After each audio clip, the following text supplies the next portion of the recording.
Today's Wednesday, March 4th. I'm on the roof of the Hernandez family where we can see that their roofing system has experienced quite a bit of wind and storm damage recently.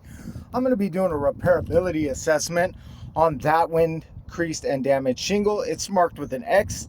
It's a 3-tab shingle. The X is in the middle of the 3 tabs.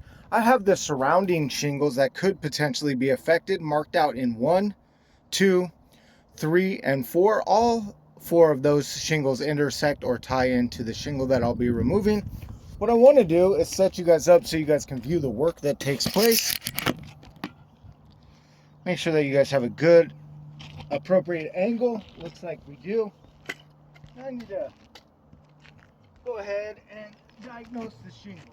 So the shingle starts here and the shingle ends here. The tools I'll be using is a flat nose putty knife, soft nose putty knife, sorry, a roofing snake, magnetic roofing hammer, flat bar, and 1.25" per code roofing nails. What I want to do first is make sure that this book is completely separated from the 2 books, book 3 and 4, that it has material that binds it to those books. There we go, at the nail strip. There we go. Make sure all the adhering material is removed. As we can see when we're doing this, the granules are just pouring off.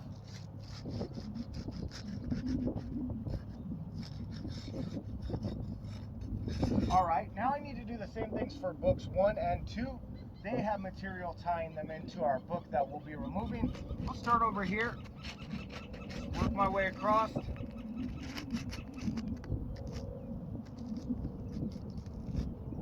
Arizona, these things just kind of mat together sometimes. You gotta be slow and careful. I'm not trying to rip or tear anything. There we go. Now I'm going to go ahead and remove the shingle from the decking. How I do that is I separate it from the fasteners. I hold it into the nail strip. So we'll need to get each of those fasteners out. There's one. Oh, and that one did, because of the condition, that one just popped right through.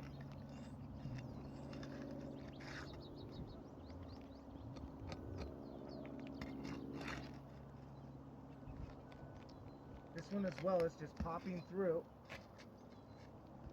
but I'm able to get it. We'll get that out of there.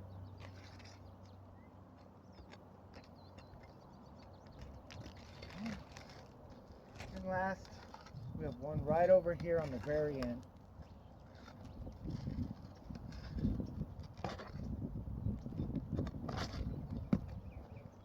Okay, now we'll remove to get it released from the fasteners. I'll hold it into the back.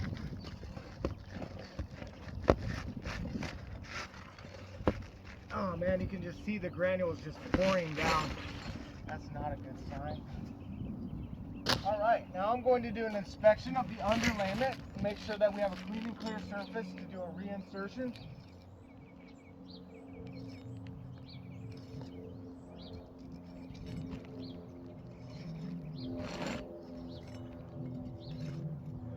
We do. Now I'm going to take the same shingle up.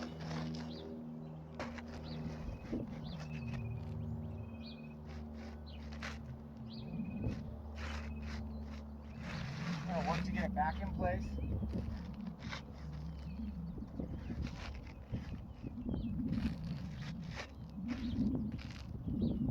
Alright, I have the shingle book back in place. Now I'm going to use the roofing snake.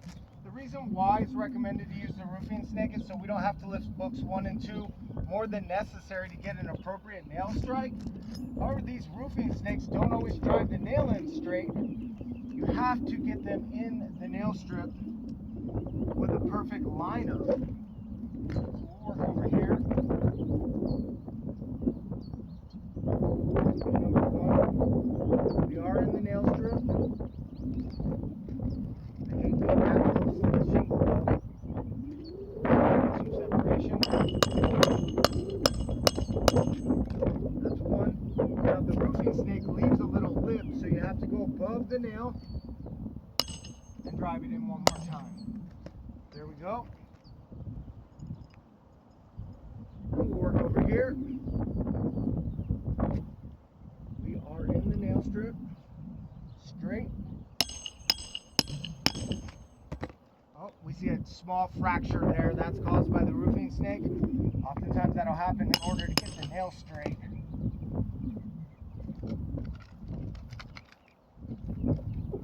It's going to be our second one. We'll go all the way over here on the end.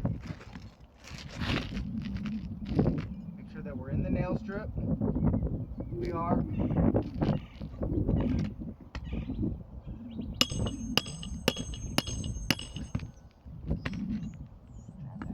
A little better. There we go. Once again, we see an indentation there from the roofing snake. I do have the shingle book back in place. However, look, we see that so many granules have fallen off that this book now has a large crease in it.